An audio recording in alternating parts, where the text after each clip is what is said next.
I thought I'd throw a blue button up on because it's like the closest to Joel's shirt, even though I want to weather the absolute shit out of it, but it's my going out shirt, so it's staying clean.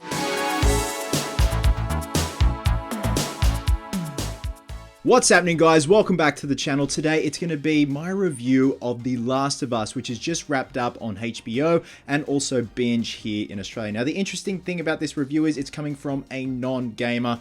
I mean non-gamer in a very loose way. I'm not a hardcore gamer. Sometimes I wish I were so I could keep up with conversations with friends, but I'm one of those people that goes back and revisits old games. Like usually my jam is Spyro, or in this case, the Spyro Reignited trilogy. I've also got the Arkham series, and of course, Uncharted. So I figured it'd be a bit of fun coming from someone who isn't a hardcore gamer and someone who has never played The Last of Us Part 1 or Part 2 before. Granted, I have played the first 10 minutes of The Last of Us, and it was damn good gameplay. I just never committed to playing the rest of it. It was just one of those things. But within that 10 minutes, it was fucking heartbreaking, man. Good storytelling, great gameplay. Again,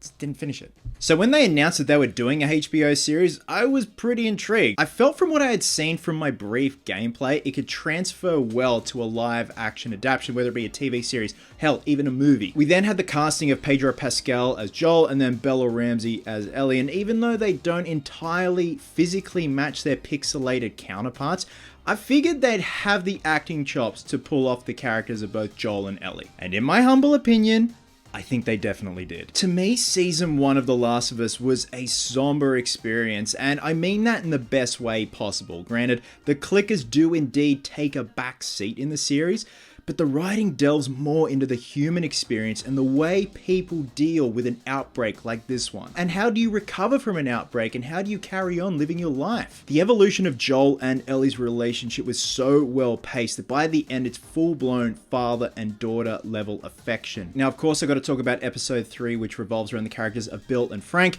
Bill is played by Nick Offerman and Frank is played by Australian actor Murray Bartlett. Any other series would see this as a filler episode, whereas I see this as an episode with a little bit of extra padding that just happens to feature one of the most well-written and tragic love stories between two people. The episode ties into the quest from the game where Joel acquires Bill's truck, but in episode 3 we see Bill and Frank's love story from start to a tragic finish, where we see the pair choose eternal love over grief. And the simple fact that I had no idea Murray Bartlett was an Australian actor just speaks volumes about how good of a performer he is. Practical makeup effects in the series and the costuming are characters in themselves, and I couldn't take my eyes off the clickers. And of course, the bloater. The fact that they used a practical suit for the bloater, granted there was a bit of CGI here and there for certain shots and cleaning up certain parts of the suit, it's just amazing that they actually built and constructed a full practical suit for the bloater clicker. I mean, even Joel's blue and plaid button-up shirts look amazing. They're weathering, they're distressing. The shirts look like they have a story to tell as well. Pedro Pascal's take on Joel is one of a calm and collected demeanor, but at the same time, you have a flat-out raging man ready to pop your fucking kneecap off with a buck 120 knife. And also love the little added beat of Joel suffering from panic attacks at the thought of his brother Tommy possibly being dead.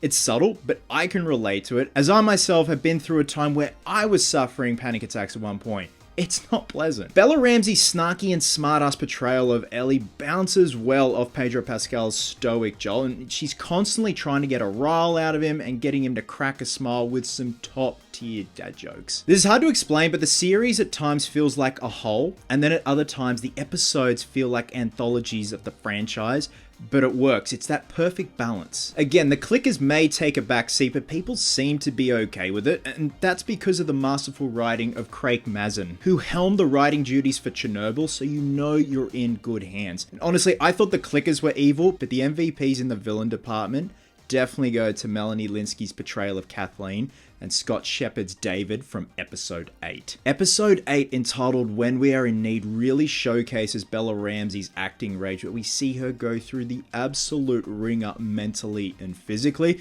And Pedro Pascal's line delivery of "I've got you, baby girl" just makes you feel like everything's gonna be okay. The second season has indeed been greenlit at the time of writing this, and of course, me never playing the second game, I have no idea what to expect. Some people are joyful, and some people are already on the verge of tears with what's to come. Again, I don't know.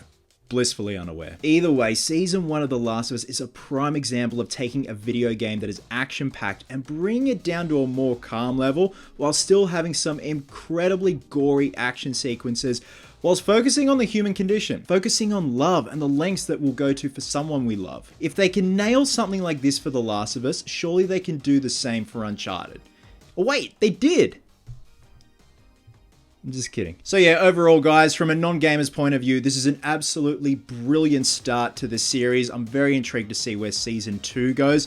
A prime example of, with good writing, you can definitely adapt video games into a series. Movies, So guys, with that being said, drop a comment down below. Let me know your thoughts on The Last of Us. Did it live up to your hype if you are a massive fan of the games? That's what I want to know as well. The general consensus with my friends and people I've spoken to is it definitely does it justice. Even though the clickers definitely have taken a bit of a backseat, it doesn't seem to be much of an issue. Thanks so much for watching, guys. Love you guts, and I'll catch you in the next one.